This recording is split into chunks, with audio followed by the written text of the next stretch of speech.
Alors, on va parler pour finir des pays du tiers-monde. Parce que, alors là, le système dont je viens de vous parler, il est merveilleux parce que, bon, c'est très bien d'endetter une belle sœur dans une petite ville, c'est très bien d'endetter une grosse entreprise dans une capitale, mais le top du top, c'est d'endetter tout un pays d'un coup.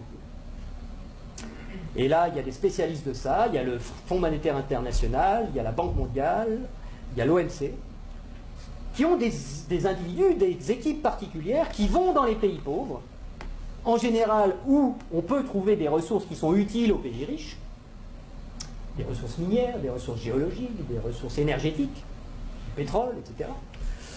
Et on dit aux dirigeants de ces pays, est-ce que vous savez que vous êtes assis sur des montagnes de profits? Mais comment vous allez faire pour les tirer du sol, pour les extraire? Vous n'avez pas d'usine, vous n'avez pas de route, vous n'avez pas d'ouvriers, vous n'avez pas de savoir-faire, vous n'avez rien. Et pourtant, Dieu sait que vous pourriez vous enrichir, et enrichir votre population. Ben non, on ne peut rien faire, on n'a rien, on n'a rien. Bon.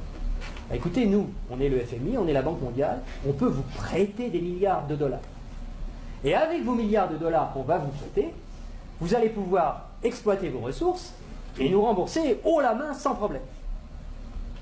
Mais il y a une petite clause dans le contrat de prêt, et de toute façon vous ne pouvez pas y couper, c'est que vous allez avoir besoin de routes, vous allez avoir besoin d'un port pour que les pétroliers puissent aborder, vous allez avoir besoin d'un pipeline pour aller des puits de pétrole au port, vous allez avoir besoin de soldats pour protéger le pipeline des terroristes, donc on amènera aussi quelques soldats, et vous allez avoir besoin de beaucoup d'argent pour financer tout ça.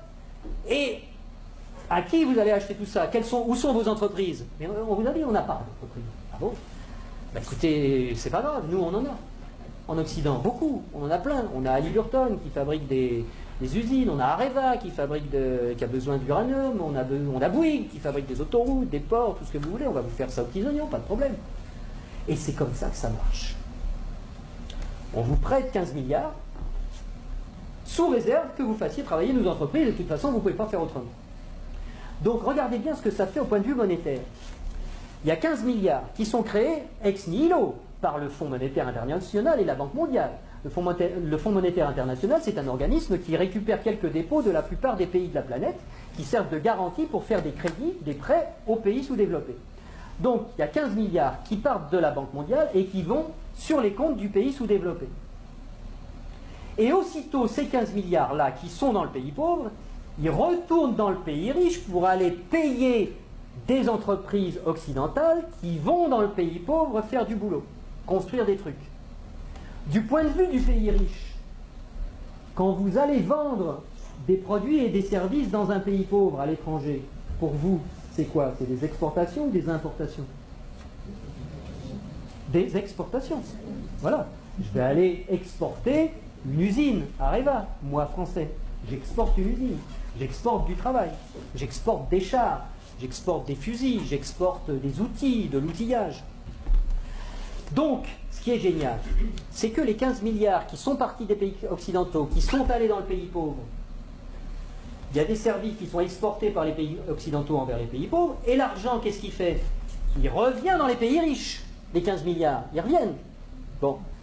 Et donc les 15 milliards, c'est comme si on avait eu une belle-sœur qui avait emprunté 15 milliards et qui nous les distribue, puisque les ouvriers des entreprises des pays occidentaux, les actionnaires des entreprises des pays occidentaux, ils vont avoir plus d'argent grâce à ces 15 milliards qui reviennent. Donc ils vont les dépenser dans l'économie, ça nous fait des transactions nouvelles, de l'emploi nouveau, qui va ruisseler dans notre économie.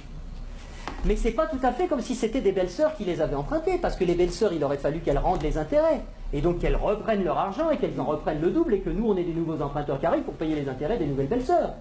Là, non. C'est qui la belle-sœur qui paye les intérêts? C'est les pauvres. C'est les pays sous-développés. Et donc, on a été leur construire des trucs qui vont nous permettre d'exploiter leur richesse. On a eu de la monnaie en plus qu'on a créée nous-mêmes en la faisant passer par les pays pauvres, mais qui revient chez nous net d'intérêts. Et qui paye la dette, qui paye les intérêts, c'est le pays pauvre.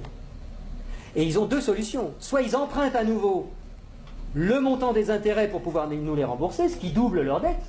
C'est pour ça que des fois vous entendez des présidents de pays sous-développés qui disent « Mais c'est pas possible, on l'a déjà payé 15 fois la dette, comment ça se fait qu'il faut qu'on paye encore ?» Ben, c'est parce qu'ils ne peuvent pas la créer. C'est parce que pour rembourser des dollars, il faut qu'ils les empruntent. puisqu'il n'y a que nous, les Occidentaux, qui peuvent créer des dollars pour les endetter. Et donc, soit ils empruntent pour continuer à payer leurs intérêts, soit ils vendent leurs ressources pour presque rien. Ce qui nous permet à nous d'avoir le niveau de vie qu'on a, et d'avoir les ressources des pays sous-développés, qu'on a bien choisis parce qu'ils étaient riches en ressources dont on a besoin, et d'avoir le niveau de vie qu'on a, et d'avoir de l'essence pas chère, et d'avoir des iPhones pas chers, etc. C'est grâce à ça. Donc il faut réfléchir à ça aussi. Il faut savoir que si on a le niveau de vie qu'on a, c'est parce qu'il y a une prédation sur les ressources de la Terre entière, qui nous profitent.